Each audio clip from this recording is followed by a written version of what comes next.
नमस्कार दोस्तों, आपका स्वागत है कहानी ट्यूब की उस दुनिया में जहां हर कहानी अपने साथ लाती है एक नया रहस्य, नया रोमांच और ढेर सारी भावनाएं। अगर आप हमारे चैनल पर पहली बार आए हैं तो अभी सब्सक्राइब कर लीजिए और नोटिफिकेशन बेल को जरूर दबाइए ताकि हमारी अगली रोमांचक कहानी सबसे पहले आप तक पहुंचे। यहाँ आपको मिलेंगी थ्रिलर से भरपूर कहानियाँ, अद्भुत साई-फाई फैंटेसी की झलक और दिल को छू जाने वाली लव स्टोरीज जो हर बार आपको सोचने पर मजबूर कर देंगी। तो चलिए अब वक्त है आज की कहानी में खो जाने का।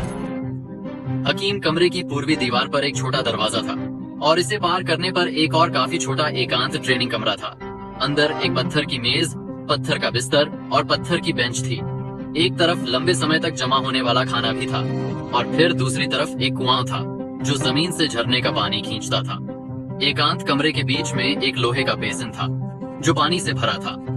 बेसिन को भूतापीय शक्ति से गर्म किया जा रहा था जो पानी को लगातार उबाल रहा था, जिससे बैंगनी भाप के निशान बाहर निकल रहे थे और फिर से गिरकर जमीन पर लौट रहे थे। विदुर ने लार का एक घूंट निकला और उसका शरीर अनजाने में कुछ बार कांप उठा। इस लोहे के बेसिन में सर्वस्व ओस नाम का पानी था। इसे 7 दिन तक गर्म करने के बाद कुछ खास औषधीय पाउडर डालने से यह एक हड्डी नक्काशी करने वाला, मेदू शुद्ध करने वाला औषधीय स्नान बन जाता था। इसमें डुबकी लगाने से तुम्हारे शरीर की बनावट, तुम्हारी शक्ति और तुम्हारी अंदरूनी शक्ति को कई फायदे मिलते थे। हालांकि इसमें डुबकी लगाने से बहुत मुश्किल से सहन होने वाली चुभन और खुजली का एहसास होता था। इसके अलावा तुम खरोंच नहीं सकते थे। जितना तुम खरोंचते उतनी ज्यादा खुजली होती और अगर तुमने कहीं खरोंच लिया तो तुम्हारी त्वचा के नीचे छाला बन जाता और लंबे समय तक नहीं जाता था। इस वक्त उसकी माँ पानी में 2 तरह के औषधीय पाउडर डाल रही थी, जिससे पानी की सतह गड़गड़ाने लगी और पानी उबलकर बाहर निकलने लगा, बैंगनी भाप छोड़ते हुए। यह सर्वस्व ओस और कुछ खास औषधीय पाउडर के मिश्रण का नतीजा था। यास्मीरा ने कहा, अंदर जा, इस बार तुम्हें 4 घंटे सहन करना है। विदुर ने जोर से सिर हिलाया। हाँ, पिछली बार उसने 3 घंटे तक सहन किया था और लगभग अपने शरीर को खरोंचने से खुद को रोक नहीं पाया था। लेकिन इस स्नान के नतीजे बहुत बड़े थे। भले इन 2 सालों में उसकी ताकत 9 सितारा एकलव्य रैंक की सीमा पर सील थी, उसका शरीर वास्तव में पहले से ही महादक्ष की शक्ति को झेलने में सक्षम था, जो लगातार औषधीय स्नान को सहन करने का नतीजा था। विदुर ने गहरी सांस ली। अपने होंठ काटते हुए वह एक टकराने की आवाज के साथ बेसिन में कूद गया। उसने तुरंत महसूस किया कि उसके अनगिनत छिद्र गर्म पानी में खुल गए और औषधीय ताकत उनसे होकर उसके शरीर में लगातार प्रवेश करने लगी। पहले ये त्वचा के पास की केशिकाओं में गई, फिर उसकी नसों और धमनियों में। नसों और धमनियों के जरिए यह उसके विभिन्न अंगों में गई, गहरे तक उसके शरीर में रिस गई और आखिर में उसकी हड्डी के मेदू में प्रवेश कर गई। ये बहुत आरामदायक एहसास था। हालांकि यह आरामदायक एहसास बस कुछ सांसों के समय तक रहा। इससे पहले कि बेसिन के तल से गर्मी की एक लहर उमड़ी और उसकी कमर पर हल्की सी खुजली का एहसास हुआ। यह हल्की खुजली फैलने लगी, उसके पूरे शरीर को ढक लिया और समय के साथ और ज्यादा खुजलाने लगी। लेकिन विदुर का चेहरा बिल्कुल नहीं बदला। इस स्तर की खुजली ऐसी चीज थी जिसके वह कब से आदी हो चुका था। असल में डरने वाली चीज बाद में आती थी। थोड़े समय बाद उसकी हड्डी के मेदू से शक्ति की एक लहर फट पड़ी, जिसका मतलब था कि औषधीय ताकत उसके शरीर और शक्ति में पूरी तरह रिस चुकी थी। एक पल में उसे अचानक अपने चारों अंगों और सभी हड्डियों में एक अजीब खुजली महसूस हुई। एक ऐसी खुजली जो शब्दों में बयान नहीं की जा सकती थी, जो पूरे शरीर में फैल गई। एक ऐसी खुजली जो इतनी दर्दनाक थी कि तुम जीना नहीं चाहते थे, जैसे अनगिनत जहरीली चींटियां और कीड़े तुम्हारी त्वचा के हर इंच को रौंद रहे हों और चाट रहे हों। एक जहर जो तुम्हारे शरीर में गहरे तक घुस गया। विदुर ने कराहा, उफ। विदुर की 5 इंद्रियां विकृत हो गईं। उसने बड़ी मुश्किल से चीखने का विरोध किया। खुजली दर्द की तरह नहीं थी। चीखने से मदद नहीं मिलती थी, बल्कि उल्टा यह और ज्यादा खुजलाती थी। एक सांस के साथ उसने जितना हो सका उतना सहन किया। 2 साल पहले की उस रात अपने दुख और उदासी की वजह से ताकत की जबरदस्त प्यास ने विदुर के शरीर में एक तरह की शैतानी शक्ति को फटने दिया, जिससे वह 6 सितारा एकलव्य रैंक से 9 सितारा एकलव्य रैंक तक उछल गया। इस घटना ने उसकी भविष्य की संभावनाओं को जला दिया, आधे से ज्यादा खो दिया।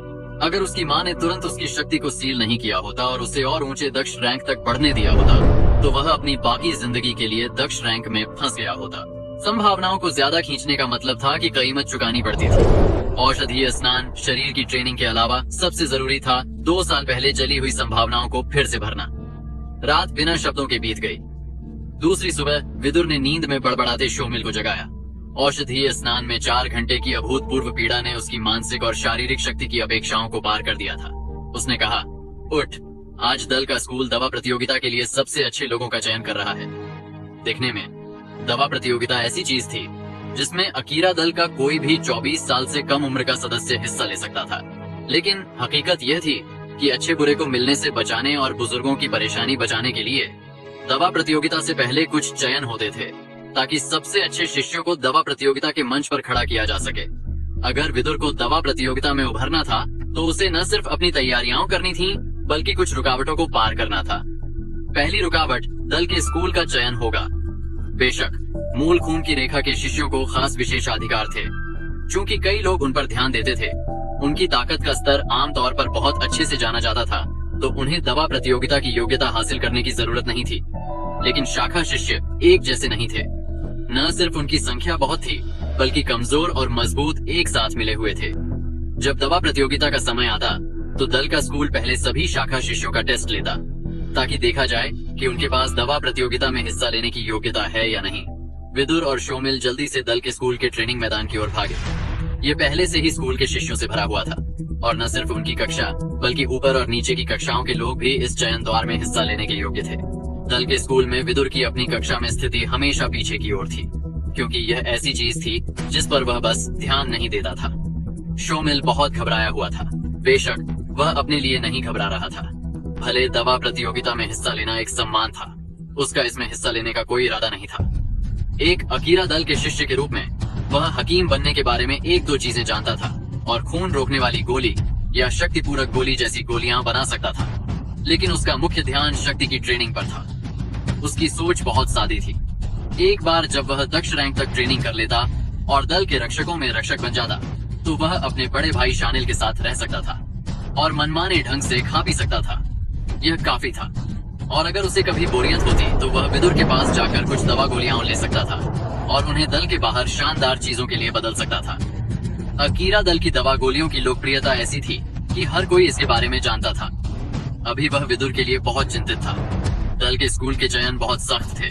भले वह जानता था कि विदुर ने कई तैयारियां की थी, लेकिन उसकी ताकत अभी भी सिर्फ 9 सितारा एकलव्य रैंक पर थी। दल के स्कूल के शिष्यों में मशहूर लोग सभी 1 या 2 सितारा दक्ष थे। दक्ष और एकलव्य रैंक दोनों के बीच का अंतर अतुलनीय था। एक आसमान में था तो दूसरा अभी भी जमीन पर अटका था। एक हकीम के लिए अंदरूनी शक्ति स्वीकार्य रूप से एक जरूरी हिस्सा थी, लेकिन किसी की शक्ति की ताकत भी बहुत महत्वपूर्ण कारक थी। यह ट्रेनिंग नींव की ताकत थी, जो आग की गुणवत्ता, आग की ताकत और यहाँ तक कि बनाने की गति और सफलता दर को भी प्रभावित करती थी। नतीजतन कई उच्च श्रेणी की दवा गोलियों के लिए आग के गुण वाली शक्ति की जरूरत होती थी, जो एक निश्चित स्तर तक पहुंची हो, वरना इसे बनाना ही असंभव था। अकीरा दल में 99% योद्धाओं के पास आग के गुण वाली शक्ति थी। 2 साल पहले विदुर ने अपने पिता की सलाह नहीं मानी थी कि वह सबसे अच्छी ट्रेनिंग तकनीकों में से एक चुने, और इसके बजाय उसने 3 फूलों की आग तकनीक चुनी थी। यह अकीरा दल की 3 मुख्य सार्वजनिक ट्रेनिंग तकनीकों में से एक थी, और यह उनमें सबसे खराब थी। दल के स्कूल में कोई भी इस ट्रेनिंग तकनीक को चुनकर ट्रेनिंग नहीं करता था। ज्यादातर शिष्य जमाव आग तकनीक या जलता मूल तकनीक चुनते थे, जिनमें जलता मूल तकनीक सबसे ज्यादा इस्तेमाल होती थी। दल के स्कूल के सबसे मजबूत लोग टांका, यानशिन और हिमाल सभी ने या तो जलता मूल तकनीक या जमाव आग तकनीक की ट्रेनिंग की थी। चाहे वह जमाव आग तकनीक हो या जलता मूल तकनीक, दोनों हकीम आग की तकनीकें थीं, जिन्हें तानाशाही स्तर तक ट्रेनिंग करना आसान था। लेकिन 3 फूलों की आग तकनीक अलग थी, क्योंकि इसमें ट्रेनिंग का हर कदम बहुत मुश्किल था। इतना कि इस तकनीक की ट्रेनिंग करने वाला हर दल का शिष्य एक रुकावट में फंस जाता था, जिससे 1 इंच भी आगे बढ़ना मुश्किल हो जाता था। एक बार एक बुजुर्ग ने सुझाव दिया था कि 3 फूलों की आग तकनीक को 3 मुख्य सार्वजनिक ट्रेनिंग तकनीकों से हटा दिया जाए, लेकिन आखिर में उसने यह छोड़ दिया। शुरू में जब उसने पूछताछ की तो उसे पता चला कि 1000 साल पहले दल के इतिहास में सूचीबद्ध एक बहुत मशहूर मजबूत पूर्वज, युद्ध पूर्वज जुन्नही ने साफ तौर पर निर्देश दिया था कि इस तकनीक को हमेशा अकीरा दल के लिए एक सार्वजनिक ट्रेनिंग तकनीक रहना चाहिए। इसे बदलने की इजाजत नहीं थी। हालांकि भले यह तकनीक ट्रेनिंग में मुश्किल थी, इसके अच्छे बिंदु भी थे। जलता मूल तकनीक या जमाव आग तकनीक हर छोटी उन्नति के लिए हर दिन कई ट्रेनिंग संसाधनों की खपत करती थी, लेकिन 3 फूलों की आग तकनीक को इतने संसाधनों की जरूरत नहीं थी। अगर तुम्हारे पास संसाधन थे तो अच्छा था, अगर नहीं थे तो वाकई कोई फर्क नहीं पड़ता था। इसके अलावा किंवदंती है कि अगर 3 फूलों की आग तकनीक को इसके बाद के चरणों तक ट्रेनिंग की गई तो इसकी ताकत जलता मूल तकनीक और जमाव आग तकनीक से कहीं ज्यादा होती थी। बेशक यह सिर्फ किंवदंतियां थीं।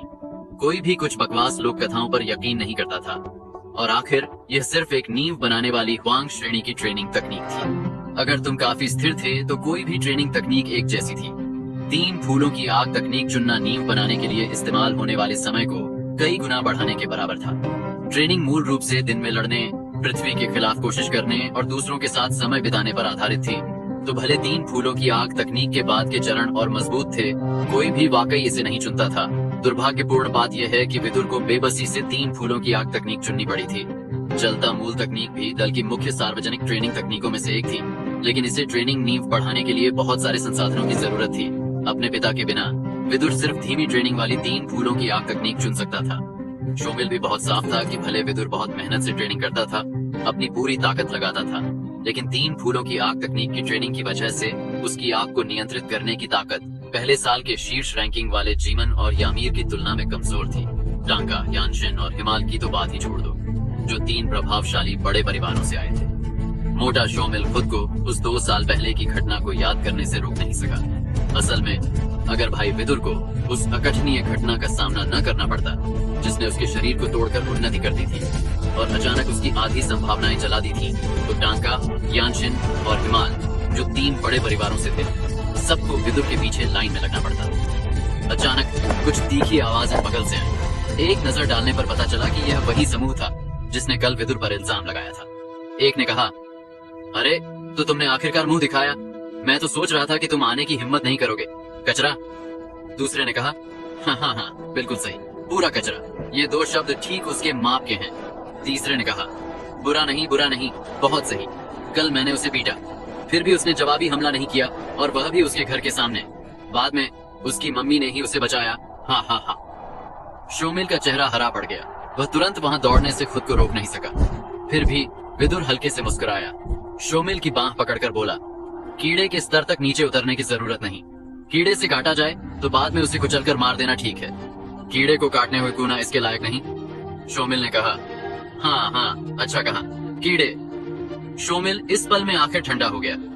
अपनी क्रूर शक्ल को ताजा चेहरे में बदलकर उसने मुड़कर इस कचरे के समूह पर और ध्यान न देने की योजना बनाई। अभी दल के स्कूल का चयन समय था। यह स्कूल में हर 3 महीने में होने वाली महाप्रतियोगिता का समय भी था। महाप्रतियोगिता से पहले सहपाठियों से लड़ना या यहाँ तक कि पहले बहस शुरू करना तुम्हें हिरासत में डाल देता। और चूंकि महाप्रतियोगिता चयन के साथ मिली थी, स्वाभाविक रूप से उनका टकराव ठंडा पड़ गया और होने का कोई रास्ता नहीं था। शोमिल ने सहन किया, भले उसे अपने लिए सहन न करना पड़े, सोचकर उसे फिर भी विदुर का ख्याल रखना था। भले उसे नहीं लगता था कि विदुर के पास कोई चाल थी, लेकिन अगर इस बार वह दल के स्कूल की महाप्रतियोगिता में अच्छा नतीजा हासिल कर लेता तो यह काफी अच्छा होता।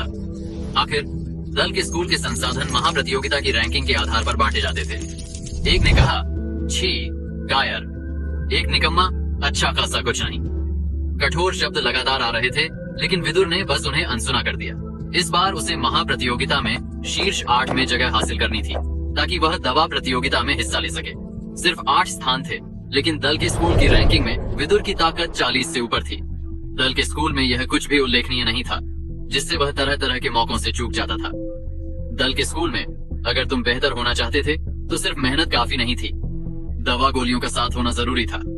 दल का स्कूल कई खास मौकों की व्यवस्था करता था और सिर्फ कुछ शीर्ष रैंकिंग वाले या दल में कुछ खास पृष्ठभूमि वाले लोग ही इन मौकों को पा सकते थे। दल के स्कूल में शिष्य 17 साल से ज्यादा उम्र के नहीं होते थे। इस बार 3 कक्षाओं के उन छात्रों में जो हिस्सा लेने के योग्य थे, अगर तुम दूसरी श्रेणी की गोलियां बना सकने वालों की गिनती करते तो यह लगभग 100 लोग होते, लेकिन तीसरी श्रेणी की गोलियां बना सकने वालों की संख्या 10 से ज्यादा नहीं होती थी। दवा प्रतियोगिता में हिस्सा लेने की योग्यता हासिल करना एक बहुत जरूरी मौका था। भले स्थान की संख्या दल के स्कूल की महाप्रतियोगिता से सीमित थी, लेकिन हकीकत में इसे पाने के लिए एक बड़ा अंतर पार करना पड़ता था। अगर विदुर को एक स्थान हासिल करना था तो उसे तीसरी श्रेणी की दवा गोली बनानी पड़ती थी, जिसके लिए उसकी पूरी ताकत लगानी पड़ती थी। तो इस बार उसे अपनी सारी ताकत खत्म करके इस लड़ाई में सब कुछ झोंक देना था। पहले विदुर का सबसे अच्छा नतीजा दूसरी श्रेणी की गोली, नीली आग की गोली थी। यह कम समय में किसी की आग के गुण वाली ट्रेनिंग तकनीक की ताकत बढ़ाती थी, लेकिन नीली आग की गोली को सिर्फ दूसरी श्रेणी की गोली माना जाता था, जो निचली श्रेणी में गिनी जाती थी। अगर इसे अकीरा दल के बाहर रखा जाता तो ज्यादातर लोग इसके लिए लड़ते, लेकिन दल के स्कूल में इसे सार्वजनिक रूप से दिखाने के लिए बहुत कमजोर माना जाता था। दवा बनाने के क्षेत्र के बाहर दल के स्कूल की शीर्ष 3 रैंकिंग में से दूसरे और तीसरे स्थान पर यानशिन और हिमालय थे, जो अभी अभी बीते दवा बनाने के आयोजनों के बारे में बात कर रहे थे। दल के स्कूल की महाप्रतियोगिता में दूसरा स्थान इन दोनों के बीच बारी बारी से रहता था, और भले ही वे प्रतिद्वंद्वी थे, वे दोस्त भी थे। पहला स्थान टांका का था, जिसे बिजली भी नहीं हिला सकती थी, और वह न तो उनके साथ बात कर रहा था और न ही उसका जिक्र हो रहा था। यानशिन ने कहा, बुरा नहीं, अगर मेरी अंदरूनी शक्ति एक पल के लिए आग की ताकत से धोखा न खा जाती, तो मेरी चांदी सफेद गोली की गुणवत्ता जरूर शीर्ष रैंक की होती। हिमालय ने हंसकर जवाब दिया, तुम शीर्ष रैंक की तीसरी श्रेणी की गोली? हाँ, मजाक मत करो। बेशक, मेरे मामले में अगर मैंने अभी थोड़ी सी गलती न की होती तो मैं जरूर एक शीर्ष रैंक की तीसरी श्रेणी की गोली बना लेता। लेकिन सच कहूँ, तुमने मुझे आखिरी बार जो आग नियंत्रण तकनीक बताई थी वह वाकई बुरा नहीं है, बस मैंने अभी एक नई सीखी है। दोनों आग नियंत्रण तकनीकों के बारे में बात कर रहे थे जब हिमाल ने अनजाने में सिर थोड़ा घुमाया और अचानक थोड़ा विचलित हो गया। उसने कहा, क्या वह लड़का कुछ तो अजीब है। यानशिन ने भी सिर घुमाया और हैरान हो गया। यह क्या है? दवा बनाने के क्षेत्र में एक शख्स अपने दोनों हाथों से लगातार कुछ अजीब सीलें बना रहा था, जिससे हल्की शक्ति को खींचकर अपने सामने जमा कर रहा था। पहले तो इस तरह की शक्ति का जमा होना बेकार लग रहा था, लेकिन जैसे जैसे सीलें बढ़ती गईं, यह जमा होना लोगों को एक जबरदस्त शक्ति का एहसास कराने लगा। हिमाल ने पूछा, मेजर सुपरपोजिशन तकनीक? दल के बुजुर्गों में से कुछ ने हल्के से सांस ली। एक बुजुर्ग ने कहा, नहीं, इसमें मेजर सुपरपोजिशन तकनीक जैसी कुछ समानता है, लेकिन इसका मूल कोई और शक्ति तकनीक लगती है। बुजुर्ग वालान की आंखें हिली, क्योंकि सीलें बनाकर शक्ति जमा करने वाला कोई और नहीं बल्कि विदुर था। 2 साल पहले विदुर की संभावनाएं ज्यादा खींचने की वजह से जल गई थीं। जब वालान ने यह सुना तो वह सिर्फ आह भरकर रह गया। उसके दिमाग में विदुर एक काफी अच्छा पौधा था, लेकिन अब उसकी संभावनाएं जलने की वजह से यह बेकार हो गया था। लेकिन विदुर की सीलें एक के बाद एक बनती देख उसका ध्यान फिर से जाग उठा। वालान ने कहा, यह कोई मेजर सुपरपोजिशन तकनीक नहीं है, यह अंदरूनी शक्ति विनाश तकनीक है। यह उसकी शाखा परिवार की मूल शक्ति तकनीक है। अफसोस, इस तरह की शक्ति तकनीक बहुत जटिल है और लगभग कोई भी इसे उच्च स्तर तक सही मायने में सीख नहीं पाता। वालान ने सीलों से इस शक्ति तकनीक को पहचान लिया था, जो कोई आश्चर्य की बात नहीं थी। इसे 100 साल पहले उसके परदादा ने बनाया था। वह एक ऐसा शख्स था जिसने दल के पत्थर पर अपना नाम उकेरा था और अपनी शाखा शुरू करने वाला मशहूर दैवीय शख्स था। अफसोस, सालों से कई कारणों की वजह से विदुर की शाखा पीढ़ी दर पीढ़ी कमजोर होती गई। यह वाकई लोगों को यह कहने पर मजबूर करता था। हर पीढ़ी के शिष्य इतने प्रतिभाशाली थे, फिर भी हमेशा बेकार हो जाते। जीतांश ऐसा ही हो गया था और विदुर शायद वह भी ऐसा ही हो जाता। लेकिन इस अंदरूनी शक्ति विनाश तकनीक की सीलों के सेट का इस्तेमाल करके ऐसा लग रहा था कि विदुर वाकई अभी भी काफी अच्छा था। भले उसकी संभावनाएं जल गई थीं, लेकिन उसकी दिमागी प्रतिभा इसके साथ नहीं जली थी। लेकिन जितना ज्यादा कोई इस बारे में सोचता, उतना ही अफसोस होता। अगर वह घटना न हुई होती तो यह शिष्य कितना परफेक्ट होता। बाहर शोमिल भी उछल पड़ा, उसकी भौहें उठी और वह हैरानी से बोला। आखिरकार वह जवाब दे सकता था, तुम सब कचरे, अब देखो, यह है अंदरूनी शक्ति विनाश तकनीक। तुम्हें 100 साल भी मिले तो तुम इस गूढ़ श्रेणी की शक्ति तकनीक को नहीं सीख पाओगे, कचरे। शीबो, इस शरारती शिष्यों के समूह का अगुवा, ने घृणा भरा चेहरा बनाया और बोला, तुम्हें गर्व है, नाटक करते रहो। लेकिन विदुर के मौजूदा प्रदर्शन को देखकर वे सब खामोश हो गए। एक शिष्य ने कहा, कितना अफसोस, भले उसकी शक्ति चमत्कारिक ढंग से बढ़ गई हो, लेकिन जब तक वह महादक्ष रैंक की शक्ति तक नहीं पहुंचता, जिससे वह तेजी से दवा बना सके, उसके पास खत्म करने का वक्त नहीं बचा है। दूसरे ने कहा, हाँ, अब सिर्फ 1/4 घंटा बचा है। बुजुर्ग वालान, क्या अब मूल्यांकन की तैयारी करने का वक्त नहीं है? कुछ बुजुर्गों ने वालान की ओर देखा। वालान दल के स्कूल के मुख्य बुजुर्ग थे, तो स्वाभाविक रूप से सब कुछ उनके निर्देशों के हिसाब से होता था। जाहिर है, अगर कोई समस्या होती तो जिम्मेदारी भी उनकी होती। वालान ने अपनी सफेद दाढ़ी को नरम ढंग से सहलाया। अपने आप में बुदबुदाते हुए उसने आखिरकार सिर हिलाया। ठीक है, लेकिन उन शिष्यों को परेशान मत करो जो अभी भी दवा बना रहे हैं, शायद वे खत्म कर सकें। दल के बुजुर्गों ने सहमति में सिर हिलाया और दवा बनाने के क्षेत्र की ओर बढ़े। पूरा माहौल खामोश हो गया। मौजूद सभी लोग जानते थे कि अब नतीजों के मूल्यांकन का वक्त आ गया था। बुजुर्गों के आने पर कुछ शिष्य जो अभी तक खत्म नहीं कर पाए थे, परेशान हो गए और उनकी शक्ति भड़क उठी। जिससे तुरंत कड़ाही फट गई या दवा बनाने में नाकामी हुई। काला धुआं तरह तरह से ऊपर उमड़ने लगा। वाकई पूरी कोशिश करने के बाद आखिरी पल में नाकाम होना ही था। लेकिन इस वक्त दल के स्कूल के बुजुर्गों ने इन लोगों को लगभग नजरअंदाज कर दिया और सीधे गोलियों के मूल्यांकन के मंच की ओर बढ़े। जिन शिष्यों ने गोली बनाकर कामयाबी हासिल की थी, उन्होंने अपनी गोली को एक बोतल में डाला और उस पर अपना नाम लिखा। फिर मंच पर अपने नतीजे का इंतजार करने लगे। बगल में 5 लोहा रक्षक भी थे, जिनकी आंखें इधर उधर घूम रही थीं, ताकि कोई चोरी न कर ले या सामग्री न बदल दे। लेकिन ये ज्यादातर जरूरत से ज्यादा था, क्योंकि अकीरा दल में यहाँ तक कि कचरे लोगों को भी खाना, पानी और रहने की जगह की चिंता नहीं थी। दल में पत्नी ढूंढने की भी कुछ व्यवस्थाएं थीं। जाहिर है वे यह नहीं कहते थे कि वह खूबसूरत नाजुक औरत होगी, लेकिन फिर भी यह एक गारंटी शुदा सुरक्षा थी। अकीरा दल 8 प्राचीन दलों में से एक था। चाहे शिष्य कितने भी कमजोर हों, उनके नसों में बादशाह का खून बहता था। भले यह पीढ़ी बेकार हो, अगली पीढ़ी बहुत प्रतिभाशाली हो सकती थी। इसलिए अकीरा दल में धोखा देना एक बड़ा अपराध था। यह ऐसा अपराध था जिसे बिल्कुल बख्शा नहीं जा सकता था। यहाँ तक कि अगर यह मूल खून की रेखा थी तो उनके शिष्य भी विरोध नहीं कर सकते थे। अगर कोई बार बार ऐसा करता था तो उसे अकीरा दल से निकाल दिया जाता था। इससे कोई समझ सकता था कि नतीजे कितने सख्त थे। अगर एक वाक्य में कहें तो अकीरा दल के शिष्य कुछ भी करने की हिम्मत करते थे, सिवाय उस चीज के जिससे वे सबसे ज्यादा बचते थे, धोखा देना। दवा बनाने के क्षेत्र के बाहर शोमिल चिंता से पसीना बहा रहा था। खत्म करो, खत्म करो, खत्म करो। बुजुर्ग अखाड़े में घुसे। भले कोई सीधे नहीं बोला, लेकिन बेवकूफ भी बता सकते थे कि जो शिष्य अभी तक दवा बनाकर खत्म नहीं कर पाए थे, वे बुजुर्गों की नजर में नाकाम माने जाते थे। लेकिन अभी भी मौका था। अगर तुम बुजुर्गों की कई दवा गोलियों का मूल्यांकन खत्म होने से पहले गोली पूरी कर लेते तो तुम्हें अभी भी मौका मिल सकता था। लेकिन विदुर अभी भी आग को न तेजी से और न धीरे नियंत्रित कर रहा था। उसका सारा ध्यान गोली कड़ाही के अंदर था। बाहर की दुनिया में होने वाली चीजें उसे बिल्कुल दिखाई नहीं दे रही थी। मूल्यांकन मंच के ऊपर बुजुर्ग पहले से ही मूल्यांकन शुरू कर चुके थे। पहली गोली जो मूल्यांकन के लिए थी वह टांका की थी। टांका ने बहुत स्थिरता से कई बुजुर्गों की ओर बढ़कर झुका और उचित शिष्टाचार दिखाते हुए कहा, आदरणीय बुजुर्ग, इस गोली का नाम है चंद्र दबाव हवा गोली। वह अपनी गोली का परिचय देने के बाद उठा और बगल में चला गया और कुछ नहीं बोला। सभी बुजुर्ग संतुष्ट थे, सिर हिलाए। टांका ने भी हल्के से सिर हिलाया। उससे ज्यादा प्रतिभाशाली शख्स को ढूंढना मुश्किल था। एक शाखा खून की रेखा का शिष्य होने के नाते सिर्फ आंतरिक दल में ही वह गहराई से विकास कर सकता था और अच्छी संभावनाएं रख सकता था। अगर कोई जीतांश की तरह होता जिसका स्वभाव बहुत ज्यादा उदार था और मूल खून की रेखा को खुश नहीं करता था, तो उन्हें तुम्हारी प्रतिभा या काबिलियत की परवाह नहीं होती थी। बालान ने सिर हिलाया। अब उन घटनाओं के बारे में ज्यादा नहीं सोचा। वह शख्स पहले ही मर चुका था। ज्यादा सोचने से कोई फायदा नहीं था। उसने अपना ध्यान टांका की चंद्र दबाव हवा गोली पर लगाया। बालान ने बोतल खोली और एक खुशबूदार गंध निकलकर उसकी नाक में घुसी, जिसने उसकी आत्मा को हिलाया। उसने कहा, वाह, बुरा नहीं। गोली को निकालकर और शक्ति से लपेटकर अपनी हथेली में लाया। उसने अपनी अंदरूनी शक्ति का एक धागा गोली में डाला और इसके अंदर की सामग्री, प्रभाव और गुणवत्ता को ध्यान से जांचा। आधा अगरबत्ती जलने जितने समय के बाद वालान की अंदरूनी शक्ति वापस आई। गोली को बोतल में वापस डालकर उसने टांका की ओर मुड़कर लापरवाही से कहा, इस गोली का फॉर्मूला दल के संग्रह से नहीं है, यह एक नया गोली फॉर्मूला है। टांका ने जवाब दिया, सही है।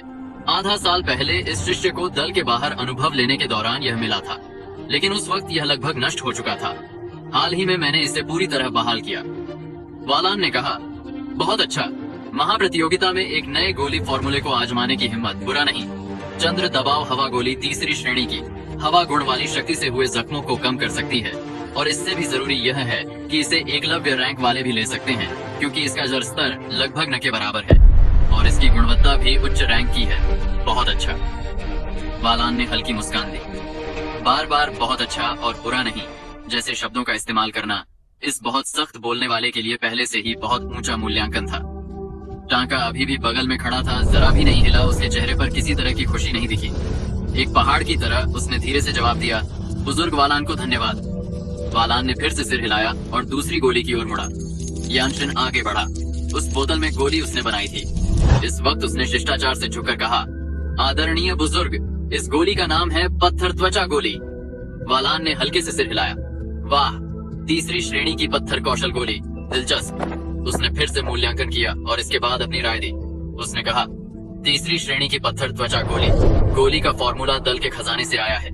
इसे लेने के बाद 15 मिनट तक पूरे शरीर की त्वचा में पत्थर का गुण आ जाता है, जो इसे हैरान करने वाली ताकत देता है। इसे जमीन गुण वाली शक्ति के साथ जोड़ने से इसका प्रभाव और बढ़ जाता है और गोली की गुणवत्ता उच्च रैंक की है। पतला हिमालय उछल कर आगे आया और हंसकर बोला, बुजुर्गों, अब मेरी बारी है ना। मेरी गोली है कवच तोड़ने वाली गोली। इस बार मेरा नतीजा जरूर यानशिन से बेहतर है। वालान ने कहा, बगल में खड़े हो, अगर तुम हंसते हंसते मजाक करते रहे तो हम नंबर काट लेंगे। हिमाल ने जीभ निकाली, लेकिन फिर भी उसने एक और शब्द नहीं बोला।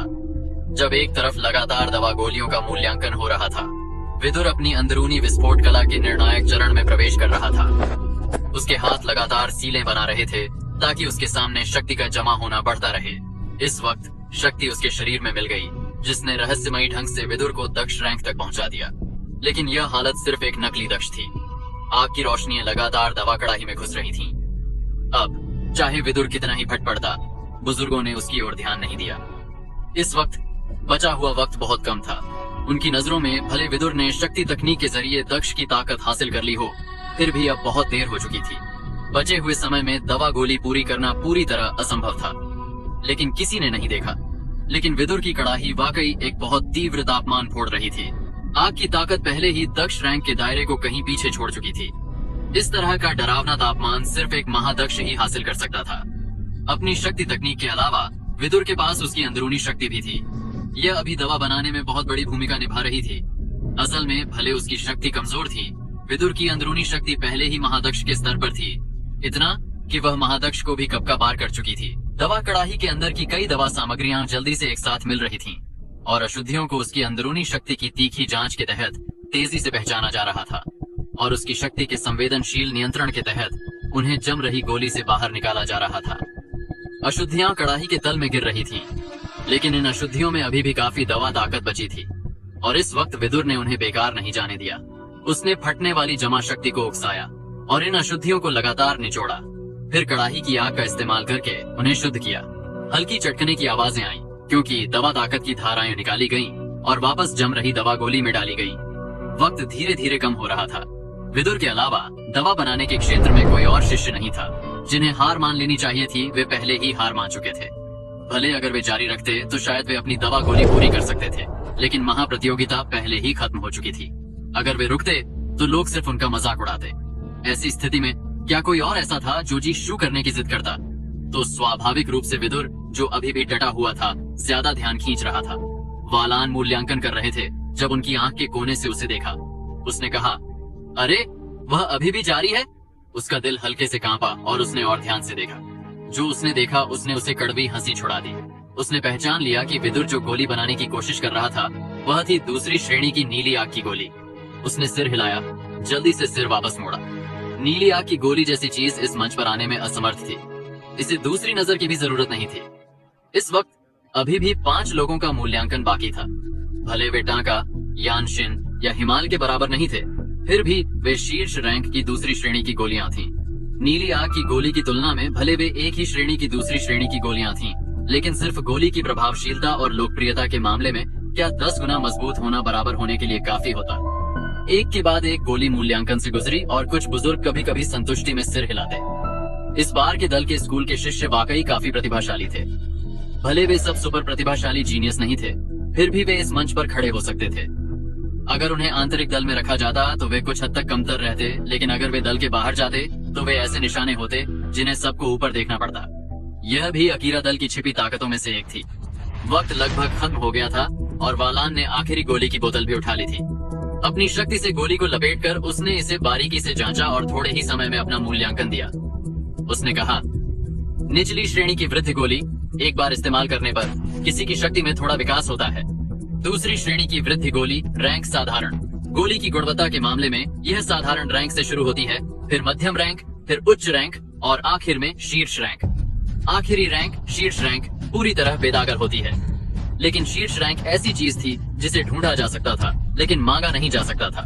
जब भी एक शीर्ष रैंक की दवा गोली पैदा होती थी, हकीम आमतौर पर इसे अपने निजी संग्रह के लिए रख लेता था। आखिरी गोली की बोतल भी आखिरी थी जो जमा की गई थी। जल्दबाजी में घबराकर पूरी की गई गोली, इसे पूरा कर लेना भी बुरा नहीं था, तो जाहिर है गोली की गुणवत्ता बरकरार नहीं रह सकती थी। अब वालान ने गोली नीचे रखी और घोषणा की, इस बार की महाप्रतियोगिता। ठीक जब वह ये घोषणा करने वाला था कि महाप्रतियोगिता खत्म हो गई, अचानक एक जोरदार गूंज फट पड़ी। दवा बनाने के क्षेत्र में बहुत सघन सफेद धुआं उड़ रहा था। वालान के शब्द रुक गए। उसने विदुर की स्थिति की ओर देखा और उसे सिर्फ सफेद धुआं देखा जो उसकी नजर को रोक रहा था। इसके अंदर से वह हल्के से शक्ति की लहरें महसूस कर सकता था। इस एहसास से शायद ये गोली पूरी होने की वजह से था। एक बुजुर्ग ने कहा, गोली की शक्ति आसमान की ओर बढ़ रही है। यह दूसरे ने कहा, असंभव ना। तीसरे ने कहा, यह क्या वह गोली पूरी करने वाला है?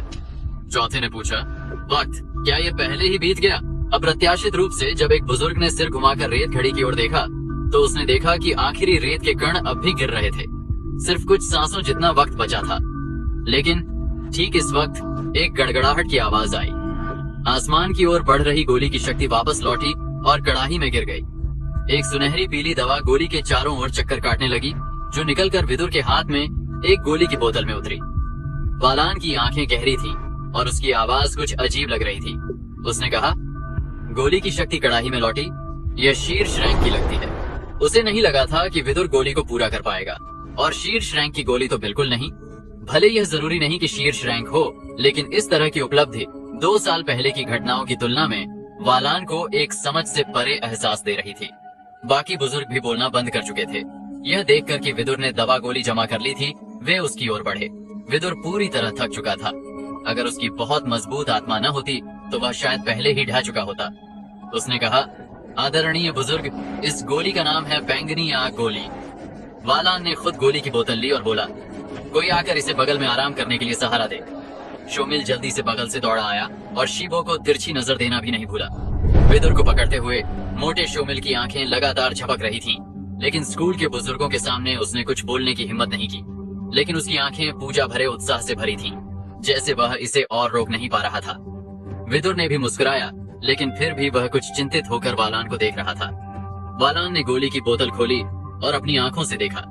एक हल्की सफेद हवा गोली की बोतल से उमड़ी और हवा के साथ फैलकर चारों ओर बिखर गई, जिसने तुरंत पूरे स्थान को गोली की खुशबू से भर दिया। कुछ बुजुर्ग खुद को रोक नहीं सके और बोले, अच्छी गोली। थोड़े ही समय में वालान ने अपना मूल्यांकन पूरा कर लिया। बैंगनी गोली को बोतल में वापस डालकर उसकी आंखें कुछ अस्थिर दिख रही थीं। उसे काफी वक्त लगा, फिर उसने मुंह खोला और बोला, बहुत अच्छा, असाधारण रूप से अच्छा। यह बैंगनी आग गोली नीली आग की गोली से जन्मी है, और इसके प्रभाव के बारे में विदुर तुम ही क्यों नहीं बताते? बस इस छोटे वाक्य ने जबरदस्त हलचल मचा दी। बुजुर्ग वालान के स्वभाव के हिसाब से उसने वाकई असाधारण रूप से अच्छा मूल्यांकन के तौर पर कहा था। यहाँ तक कि टांका को भी सिर्फ बुरा नहीं, काफी अच्छा मूल्यांकन मिला था। ये सोचना कि उसने वाकई असाधारण रूप से अच्छा कहा, क्या इसका मतलब यह नहीं कि विदुर ने जो गोली बनाई वह टांका की गोली से बेहतर थी? क्या यह भी मुमकिन था? सबकी नजरें विदुर पर टिक गईं। इस पल विदुर ने कहा, हाँ बुजुर्ग, यह गोली नीली आग की गोली जैसी है। यह आग गुण वाली तकनीकों की ताकत बढ़ा सकती है, लेकिन फर्क यह है कि नीली आग की गोली इसे सिर्फ 10% बढ़ा सकती है, लेकिन यह गोली इसकी ताकत को 50% या उससे ज्यादा बढ़ा सकती है। 50% और उससे भी ज्यादा। सबकी नजरें जैसे यकीन नहीं कर पा रही थी। किसी ने कहा, आग गुण वाली तकनीकों की ताकत को 50% या उससे ज्यादा बढ़ाना, इस तरह का प्रभाव तो सिर्फ चौथी श्रेणी की गोली ही हासिल कर सकती है। इस तरह की दवा गोली जो सीधे किसी की लड़ाई की ताकत बढ़ा सकती थी, शरीर मजबूत करने या चोट ठीक करने वाली गोलियों की श्रेणी से अलग थी। इस श्रेणी की गोली का इस्तेमाल जंग के दौरान होता था। अगर एक पक्ष की ताकत अचानक 10 या 20% फट पड़ती तो यह जिंदगी और मौत की लड़ाई का फैसला कर सकती थी। तो फिर 50% की बढ़त का क्या? किसी ने पूछा, इसके बाद कोई दुष्प्रभाव तो नहीं? इस वक्त कुछ लोग मुंह खोलकर बोले, क्योंकि इसे सच मानना वाकई बहुत मुश्किल था। कोई ऐसा शख्स जिसका नाम तक उन्हें नहीं पता था, उसने वाकई एक ऐसी गोली बनाई थी जिसके बारे में वे सोच भी नहीं सकते थे, जो किसी की शक्ति को 50% बढ़ा सकती थी। वालान ने अपनी हथेली लहराई और बोला, यह गोली पहले कभी नहीं दिखी। इसे अभी तीसरी श्रेणी की गोली के तौर पर वर्गीकृत किया जा सकता है। बाकी चीजों के लिए अंतिम मूल्यांकन देने से पहले और गहरे मूल्यांकन की जरूरत है। बुजुर्ग वालान की आवाज कुछ धीमी लग रही थी। जब उसने यह घोषणा की, भीड़ में जबरदस्त गूंज उठी। बुजुर्ग वालान वाकई तुरंत गोली का मूल्यांकन नहीं दे पाए। यह क्या मायने रखता था? विदुर का शानदार प्रदर्शन ने भीड़ को हैरत में डाल दिया। वालान ने कहा, ठीक है, यहीं रुकते हैं। इस बार की महाप्रतियोगिता औपचारिक रूप से खत्म हो गई है। रैंकिंग के लिए वे शाम को दल के स्कूल के बुलेटिन बोर्ड पर घोषित किए जाएंगे। वालान ने अपनी घोषणा पूरी करने के बाद फिर से विदुर को गहरी नजरों से देखा और सभी बुजुर्गों को लेकर चला गया। जैसे ही बुजुर्ग चले गए, दल के स्कूल के सभी शिष्य विदुर की ओर जलन और ईर्ष्या भरी नजरों से देखने लगे। यहाँ तक कि बुजुर्ग वालान भी तुरंत दवा गोली का स्तर नहीं बता पाए। चाहे अंतिम नतीजा कुछ भी हो, दल के स्कूल में विदुर की साख जरूर बढ़ने वाली थी। शाम हो गई। सूर्यास्त खूनलाल चमक बिखेर रहा था और दल के स्कूल के प्रवेश द्वार के बाहर सैकड़ों अकीरा दल के सदस्य पहले से ही जमा हो चुके थे। दल के स्कूल के शिष्यों के अलावा शाखा और मूल खून की रेखा के लोग भी थे। दल के स्कूल की महाप्रतियोगिता न सिर्फ दवा प्रतियोगिता के लिए सदस्य चुनने के लिए थी, बल्कि यह कुछ प्रतिभाओं को खोजने का मौका भी था। कुछ शिष्य शायद दवा प्रतियोगिता में भाग लेने की योग्यता हासिल करने के लिए काफी अच्छे नहीं थे, लेकिन अगर उनका प्रदर्शन शानदार होता तो वे तरह तरह के मौके हासिल कर सकते थे। अकीरा दल के पास दल के बाहर कई तरह के व्यापार और प्रबंधन थे, जिनके लिए कई प्रतिभाशाली लोगों की जरूरत थी। इनमें से किसी में शामिल होना भी बहुत अच्छा था, और भले तुम्हारी ट्रेनिंग की रफ्तार दल के अंदर की रफ्तार से तुलना नहीं कर सकती थी, लेकिन अकीरा दल के शिष्यों का दल के बाहर बहुत ऊंचा रुतबा था, जिसे एक और तरह का सम्मान माना जा सकता था। इस वक्त सभी लोग दल के स्कूल की सूची का इंतजार कर रहे थे। सूची में शीर्ष 8 लोग न सिर्फ दवा प्रतियोगिता में भाग लेने की योग्यता हासिल करते थे, बल्कि यह सूची शाखा और मूल खून की रेखा के बीच उपयुक्त जोड़ीदार ढूंढने के लिए भी थी। शीर्ष 30 नाम ऐसे निशाने थे जिन्हें लोग सक्रिय रूप से अपनी ओर खींचने की कोशिश करते थे। इस समय विदुर और शोमिल भी दल के स्कूल के सामने पहुंच चुके थे। चहल पहल भरी विशाल भीड़ को देखकर आगे जाने का कोई रास्ता ही नहीं था। यहाँ तक कि पानी की एक बूंद भी शायद न निकल पाती। भीड़ में शाखा और मूल खून की रेखा के स्काउट थे, जो पहले से आए थे कुछ प्रतिभाओं को अपनी ओर खींचने के लिए। शोमिल ने कहा, वाकई बहुत सारे लोग हैं। वह अभी बोल ही रहा था कि भीड़ अलग हुई और उनके लिए एक रास्ता बन गया। शोमिल ने आंखें सिकोड़ी और उसके पैर कमजोर पड़ गए। विदुर की ओर मुड़कर उसने जैसे पूछना चाहा कि यह क्या हो रहा है। सूची बस एक औपचारिकता थी। असल में ज्यादातर ऊंचे रैंक वाले ज्यादा ताकतवर लोग सूची लगने से पहले ही नाम पता कर लेते थे। मौजूदा हालात को देखकर ऐसा लग रहा था कि शीर्ष 8 नाम पहले से चुन लिए गए थे और विदुर जरूर उनमें था। भले वह यह दावा नहीं करता कि वह पहला है, लेकिन शीर्ष 3 में होना बहुत मुमकिन था। अगर वह शीर्ष 3 में न होता तो यह भीड़ इतनी आसानी से उनके लिए रास्ता कैसे बना देती। विदुर ने गहरी सांस ली। उसने पहले ही हिसाब लगा लिया था कि बैंगनी आग गोली, जो शीर्ष गुणवत्ता की गोली के संकेत दिखा रही थी, से उसे 80% मौका था कि वह शीर्ष 8 में आकर दवा प्रतियोगिता में भाग लेने की योग्यता हासिल कर लेगा। लेकिन असल में वहां मौजूद होने पर उसका दिल अभी भी धड़क रहा था और शांत रहना उसके लिए मुश्किल था। हालांकि अपनी रैंक के बारे में वह ज्यादा नहीं सोचता था। उसे सिर्फ दवा प्रतियोगिता की योग्यता हासिल करने की परवाह थी। साफ कहें तो उसकी शक्ति अभी भी 9 सितारा एकलव्य रैंक पर थी, और भले उसके पास एक ऐसी शक्ति तकनीक थी जो दक्ष रैंक की शक्ति फोड़ सकती थी, लेकिन इस तरह की शक्ति का एक बहुत बड़ा कमजोर बिंदु था कि दुश्मन के साथ जंग में इसका इस्तेमाल करना हार और मौत को बुलाने जैसा था। जाहिर है दवा बनाने में इस तरह की ताकत की बढ़त बहुत काम की हो सकती थी, लेकिन अकीरा दल में अनगिनत फायदे थे और ये नहीं पता था कि कितनी शानदार हकीमी तकनीकें इस तरह की साधारण विस्फोट शक्ति तकनीक को कहीं पीछे छोड़ देती थी। अच्छा हुआ कि विदुर के पास आगे की योजनाएं थीं। इस बार की महाप्रतियोगिता के बाद असली दवा प्रतियोगिता से पहले अभी 1 महीने से ज्यादा का वक्त था। हालांकि ये थोड़ा दबाव वाला था, लेकिन अगर वह डटकर मेहनत करता तो उसके अंदर छिपी ताकत को बाहर निकालने के लिए यह काफी था। जोरदार आवाजें गूंजी। आखिरकार दल के स्कूल का मुख्य दरवाजा खुला। सभी दल के स्कूल के बुजुर्ग बाहर निकले और सबसे आगे बुजुर्ग वालान थे। बुजुर्ग वालान के एक हाथ में एक छड़ी थी और दूसरे हाथ में एक स्क्रॉल। यह थी दल के स्कूल की महाप्रतियोगिता की भव्य घोषणा समारोह। हर महाप्रतियोगिता को ऐसा सम्मान नहीं मिलता था। यह सिर्फ हर 5 साल में दवा प्रतियोगिता के लिए होता था। इस बार शीर्ष 8 नाम दल के स्कूल के इतिहास में लिखे जाते थे, और भले यह दल के पत्थर जितना बड़ा गौरव नहीं था, फिर भी दल के स्कूल में अपना नाम छोड़ना एक बड़ा सम्मान था। बुजुर्ग वालान ने लापरवाही से भीड़ पर नजरें दौड़ाईं।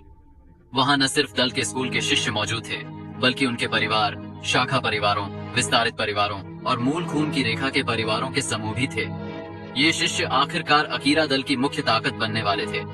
ये सारी चहल पहल और उत्साह ठीक इसलिए था क्योंकि अकीरा दल की ताकत का सबूत इन युवा दूसरी पीढ़ी के शिष्यों में था, जो अभी भी बढ़ रहे थे।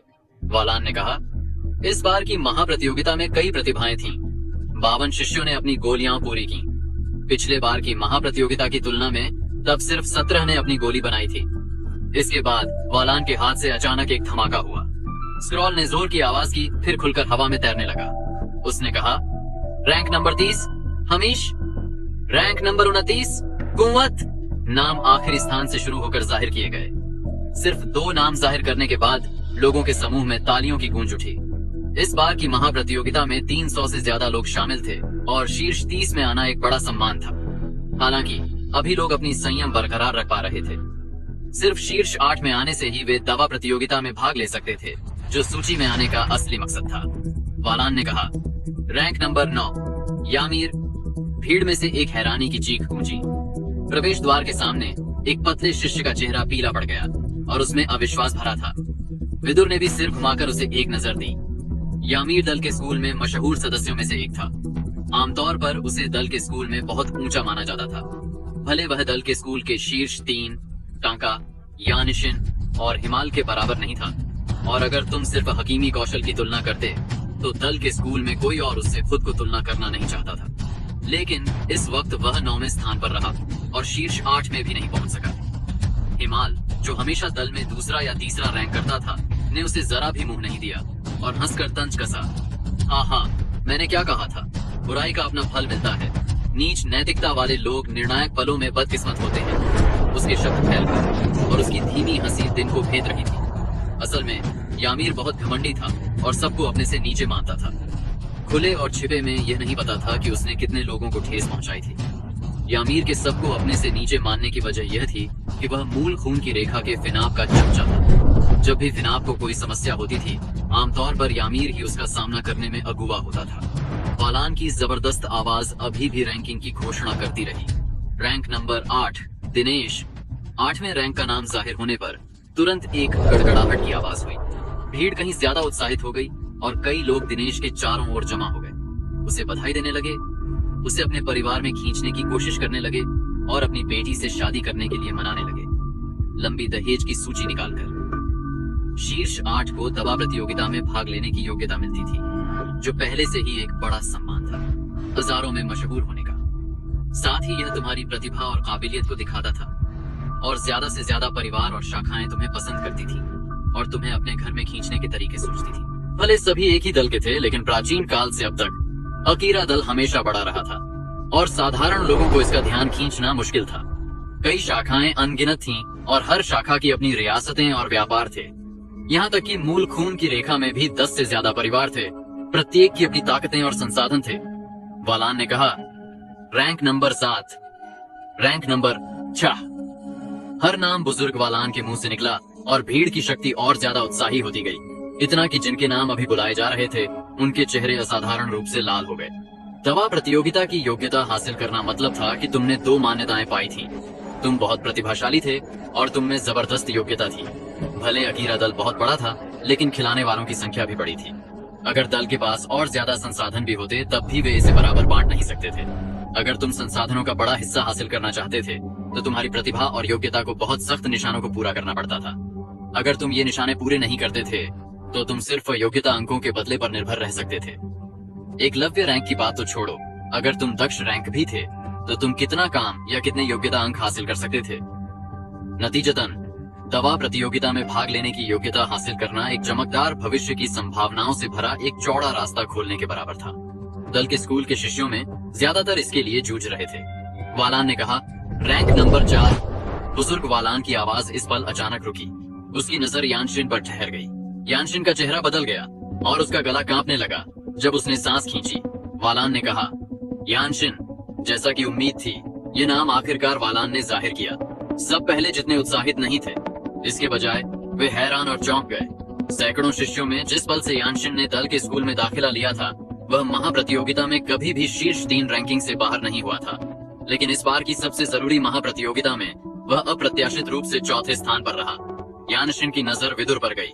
किसी ने कहा, लगता है अफवाह सच है, विदुर वाकई शीर्ष 3 में आ गया। दूसरे ने कहा, मुझे तो लगा था कि यह गलत है। तीसरे ने कहा, असंभव, मुझे पता है विदुर कौन है, उसकी शक्ति को दक्ष रैंक में नहीं पहुंचना चाहिए था, वह कैसे हो सकता है। चौथे ने कहा, असंभव, यह पूरी तरह असंभव है। तुम्हें लगता है कि वह विस्फोट शक्ति तकनीक क्या है?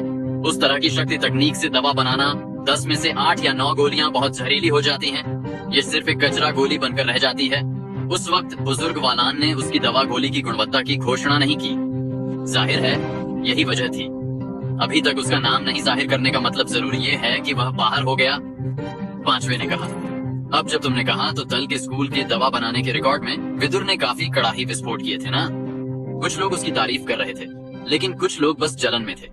भले अफवाह फैल गई थी, फिर भी कुछ लोग इसे स्वीकार नहीं कर रहे थे। ये ताने ठंडे नहीं थे, लेकिन उदासीन भी नहीं थे। ज्यादातर लोग वे थे जो कह रहे थे कि विदुर की संभावनाएं पूरी तरह जल चुकी थी। वालान ने कहा, रैंक नंबर 3। बुजुर्ग वालान की आवाज सुनकर भीड़ तुरंत पूरी तरह खामोश हो गई। उसने कहा, हिमाल। भीड़ तुरंत शोर में फट पड़ी। तीसरा नाम वाकई हिमाल निकला। तो फिर दूसरा नाम क्या था? विदुर। किसी भी हाल में पहला स्थान कभी नहीं हिलता था। बिजली भी उसे नहीं हिला सकती थी। यह निश्चित रूप से टांका का था, लेकिन ये कहना कि विदुर दूसरा है, इसे न मानने वालों की संख्या और बढ़ गई। किसी ने कहा, यह कहना कि विदुर दूसरा है, हाँ, यह वाकई बेतुका है। मैं इस मजाक को सहन भी नहीं कर सकता। बस इंतजार करो, सच सामने आ जाएगा। दूसरे ने कहा, हाँ, ऐसे शब्द कहने का मतलब है कि तुम्हें उसकी स्थिति के बारे में कुछ नहीं पता। उसके परिवार में सिर्फ वह और उसकी माँ है, और चाहे वे चुपके से कितनी भी मेहनत करें, हकीकत क्रूर है। यहाँ तक कि नींव मजबूत करने वाली गोली भी हर 3 महीने में सिर्फ एक मिलती है, और असल में उनके परिवार में कोई मजबूत पुरुष नहीं है जिस पर वे भरोसा कर सके। दल की नियमित मदद से वह बस किसी तरह बाकियों के साथ तालमेल रख पाता है, तो वह साफ तौर पर अपनी ताकत दिखाकर पक्षपात और खास व्यवहार हासिल करने की कोशिश कर रहा है। दल के अंदर अपनी ताकत छिपाना वाकई एक गलत रास्ता था। किसी ने कहा, सब चुप हो जाओ, दूसरा स्थान जाहिर होने वाला है। बुजुर्ग वालान ने थोड़ा रुका, अपनी छड़ी लहराई और शोर भरी भीड़ शांत हो गई। हल्के से आह भरकर उसने भीड़ के पूरी तरह खामोश होने का इंतजार किया, फिर धीरे से मुंह खोला। Rank number 2। फिर से वह एक पल के लिए रुका और उसकी नजर विदुर पर ठहर गई। पूरी भीड़ ने देखा कि वालान की नजर विदुर पर थी, और तुरंत उनके चेहरों पर तरह तरह के रंग उभरे। क्या यह सच था कि इस मामूली से लड़के ने एक हरकत से सबको हैरत में डाल दिया था? वालान ने जोर से घोषणा की, टांका। खामोशी। बगल में टांका, जिसने पहले शांत चेहरा बनाए रखा था, जब उसने अपना नाम दूसरा स्थान सुनकर सुना तो उसका चेहरा बहुत जटिल भावों में बदल गया। दूसरा स्थान। जब से टांका ने दल के स्कूल में दाखिला लिया था, वह हमेशा मुर्गियों के झुंड में बगुला रहा था, बाकियों से कहीं ऊपर। पहला स्थान हमेशा उसका रहा था। दल के स्कूल के शीर्ष 3 की कहावत पूरी तरह बाकी लोगों ने अपनी मर्जी से बनाई थी, और टांका ने कभी इसे सुधारने की परवाह नहीं की थी। यानशिन और हिमाल को उसने कभी अपनी नजरों में नहीं रखा था। पहले जब उन्होंने कुछ निजी चुनौतियां दी थीं, तो टांका के लिए नतीजा हमेशा 2 शब्दों का था, लायक नहीं। उनके और उसके बीच का अंतर निश्चित रूप से सिर्फ एक स्तर का अंतर नहीं था। किसी को नहीं लगा था कि इस बार दल के स्कूल की सबसे जरूरी महाप्रतियोगिता में शानदार टांका को पहला स्थान नहीं मिलेगा। अप्रत्याशित रूप से उसे सिर्फ दूसरा स्थान मिला। पहला कौन था? टांका कुछ पल के लिए तिरछी नजरों से देखता रहा, फिर अपने सामान्य शांत स्वभाव में वापस आ गया। विदुर की ओर एक नजर मारकर उसने सोचा, क्या वाकई वह था? क्या वह वाकई इसके काबिल था? एकमात्र संभावना थी बैंगनी आग गोली, जिसकी गुणवत्ता को शीर्ष रैंक माना गया था। इसके अलावा कोई और उसकी तीसरी श्रेणी की चंद्र दबाव हवा गोली की तुलना नहीं कर सकता था, लेकिन टांका को अभी भी भरोसा था। भले यह शीर्ष रैंक की गोली थी, तो क्या विदुर उसके साथ बिल्कुल मुकाबला नहीं कर सकता था? भले वह दूसरी रैंक पर रहा, ज्यादा जरूरी बात यह थी कि चंद्र दबाव हवा गोली प्राचीन खंडहरों से आई थी, और यह सोचकर कि उसने इसे पूरी तरह ठीक करके महाप्रतियोगिता में इस्तेमाल किया था, यह फिर भी एक शीर्ष रैंक की गोली से ऊंचा स्तर था। भीड़ में बाकी दल के लोग भी साफ तौर पर इस तर्क को जानते थे। इस बार की महाप्रतियोगिता की चंद्र दबाव हवा गोली निश्चित रूप से सबसे शानदार थी, और कोई दूसरी गोली इसकी तुलना नहीं कर सकती थी, यहाँ तक कि विदुर की बैंगनी आग गोली भी नहीं। भले यह सोचना अच्छा था कि गोली शीर्ष रैंक की थी, लेकिन यह जरूरी नहीं कि निश्चित हो। इसकी गुणवत्ता अभी भी अज्ञात थी, और गोली का जहर स्तर कैसा था? एक ऐसा शिष्य जो हमेशा 40 से नीचे रैंक करता था, जो न बेहतर होता था न नीचे गिरता था, उसे भीड़ को यकीन दिलाने की विश्वसनीयता की कमी थी। लेकिन अगर वह नहीं था, तो फिर पहला स्थान किसे जा सकता था? सभी मूल्यांकित गोलियां पहले ही रैंक की जा चुकी थीं, सिवाय विदुर के। उसकी अप्रत्याशित गोली के अलावा कोई और चंद्र दबाव हवा गोली से मुकाबला नहीं कर सकता था। विदुर की नब्ज तेज हो गई। वह खुद सबसे बेहतर जानता था कि बैंगनी आग गोली का प्रभाव, भले वह शीर्ष गुणवत्ता की गोली थी, अगर चंद्र दबाव हवा गोली से तुलना की जाए तो इसमें काफी अंतर रहता था, और साथ ही बैंगनी आग गोली में भी काफी कमियां थीं। जाहिर है उसे अभी भी भरोसा था। विदुर का इरादा सिर्फ शीर्ष 8 में आने का था, लेकिन मौजूदा स्थिति को देखकर दूसरी रैंक तक भी उसका नाम नहीं बुलाया गया था। क्या वह नाकाम हो गया था या वह वाकई पहला था? क्या यह वाकई मुमकिन था? ठीक जब विदुर इस चिंता में था कि वह नाकाम हुआ या कामयाब, उसने बुजुर्ग वालान की आवाज फिर से सुनी। वालान ने अपने हाथ में छड़ी लहराई, पूरी तरह गंभीर दिखते हुए, और धीरे से घोषणा की। Rank number 1। सब पूरी तरह खामोश थे, क्योंकि मौजूद कई दल के सदस्यों ने अपनी सांसें रोक ली थी। कई सालों में यह पहली बार था कि दल के स्कूल की महाप्रतियोगिता का पहला स्थान टांका का नहीं था। क्या यह नया उभरता, कथित तौर पर प्रतिभाशाली विदुर था? शाखा परिवारों और घरानों से भेजे गए लोग सब विदुर को देख रहे थे। अगर यह वह था, उनकी तीखी नजरें अपने प्रतिद्वंद्वियों की ओर बढ़ीं। विदुर का पृष्ठभूमि बहुत करीब थी, जो उन्हें जोड़ीदार के साथ खींचने के लिए बिल्कुल उपयुक्त थी। वालान की आवाज जैसे पाट की तरह जोर से गूंजी। विदुर! जैसे ही उसने बोला, पहले खामोश भीड़ अचानक उबलते भट्टे की तरह आवाजों से भर गई। किसी ने कहा, वाकई वह था। दूसरे ने कहा, यह बहुत बेतुका है। तीसरे ने कहा, टांका का चेहरा अब काफी खराब लग रहा है। चौथे ने कहा, हाँ, इस बार की महाप्रतियोगिता के बाद टांका जरूर कुछ हरकत करेगा। पांचवें ने कहा, मुझे डर है कि ज्यादा गुस्सा होने वाला यामीर है। इस बार की महाप्रतियोगिता में यामीर 9वें स्थान पर रहा था। अगर पहले की बात होती तो यामीर की काबिलियत के साथ वह शीर्ष 8 में आसानी से रह सकता था। यहाँ तक कि यह कहा जा सकता था कि पहले उसे दवा प्रतियोगिता में भाग लेने का एक स्थान पक्का था। लेकिन विदुर के अचानक जबरदस्त ताकत बनकर उभरने की वजह से उसे शीर्ष 8 से बाहर धकेल दिया गया, और दवा प्रतियोगिता में भाग लेने का कोई रास्ता नहीं बचा। इस तरह की दुश्मनी को जिंदगी और मौत की नफरत नहीं कहा जा सकता था, लेकिन यह भी ऐसी थी जिसे आसानी से सुलझाया नहीं जा सकता था। आखिर दवा प्रतियोगिता का मतलब दल के स्कूल के शिष्यों के लिए बहुत गहरा, बहुत गंभीर और बहुत भारी था। हालांकि ट्रेनिंग में खुद ही लगातार जूझना शामिल था, आसमान से, खुद से और दूसरों से। अगर तुम इस पर विवाद करते तो तुम एक मृत अंत में पहुंच जाते, अपनी आखिरी सांसें एक गुमनाम शख्स के तौर पर बिताते। विदुर के लिए उसके आसपास की अनगिनत टिप्पणियां पूरी तरह से बंद हो गई थीं। उसे बस लगा कि उसका दिमाग चमक उठा। वह रैंक 1 था। भले उसने कहा था कि उसे अपनी रैंक की परवाह नहीं थी, बशर्ते वह शीर्ष 8 में हो और दवा प्रतियोगिता में भाग ले सके। लेकिन वाकई पहला स्थान हासिल करने से उसका दिल तेजी से धड़कने लगा और एक शानदार एहसास उसकी छाती में भरने लगा। इस तरह का एहसास दबाना मुश्किल था, क्योंकि यह अजीब लेकिन शानदार था। लेकिन ऐसे नाजुक मौकों पर हमेशा कोई न कोई ऐसा आता था जो इसे खराब कर देता था। शोमिल विदुर से भी ज्यादा उत्साहित था। उसने विदुर के कंधे पकड़े और लगातार उन्हें आगे पीछे हिलाया। उसका मुंह बार बार दोहराता रहा, विदुर भाई, तुम रैंक 1 हो, तुम रैंक 1 हो, रैंक नंबर 1। विदुर ने बेबसी से सिर हिलाया। शोमिल भाई, शोमिल ने पूछा, विदुर भाई क्या बात है? विदुर ने कहा, क्या तुम छोड़ सकते हो? अभी मैं बहुत चक्कर में हूँ। भले वह कुछ घंटों के लिए आराम कर चुका था, लेकिन उसने अपनी अंदरूनी शक्ति विनाश तकनीक का इस्तेमाल करने के लिए पूरी तरह जोर लगाया था। निर्णायक सील शक्ति तकनीक ने विदुर को एक तरह की धुंधली हालत में डाल दिया था। शोमिल ने अपना सिर खुजाया और शरारती ढंग से हंसकर कहा, हाँ, मैं भूल गया। वह बस बहुत ज्यादा खुश था। इस वक्त बुजुर्ग वालान ने हल्के से खांसा, अपनी शक्ति का इस्तेमाल करके अपनी आवाज को बढ़ाया, जो बिजली की तरह थी, और मौजूद सभी ने इसे सुना। उसने कहा, विदुर, टांका, हिमालय, ये शीर्ष 8 लोग दल के स्कूल की दवा प्रतियोगिता में भाग लेने की योग्यता हासिल कर चुके हैं। उम्मीद है कि कठिन ट्रेनिंग के साथ तुम दवा प्रतियोगिता में एक और स्तर पर पहुंच सको। ये हौसला बढ़ाने वाले शब्द थे, लेकिन विदुर ने इसका जरा भी नहीं सुना। उसका दिमाग पूरी तरह इस बात पर था कि वह महाप्रतियोगिता में पहला था और उसने दवा प्रतियोगिता में भाग लेने की योग्यता हासिल कर ली थी। दवा प्रतियोगिता से पहले अभी 1 महीने का वक्त था। इस महीने में दक्ष रैंक तक पहुंचना एक ऐसी चुनौती थी जिसे विदुर को हल करना था। अगर वह दक्ष नहीं था तो भले वह दवा प्रतियोगिता में भाग ले, फिर चाहे उसमें कीमिया की कितनी भी प्रतिभा हो, वह सिर्फ पृष्ठभूमि से ज्यादा कुछ नहीं होता।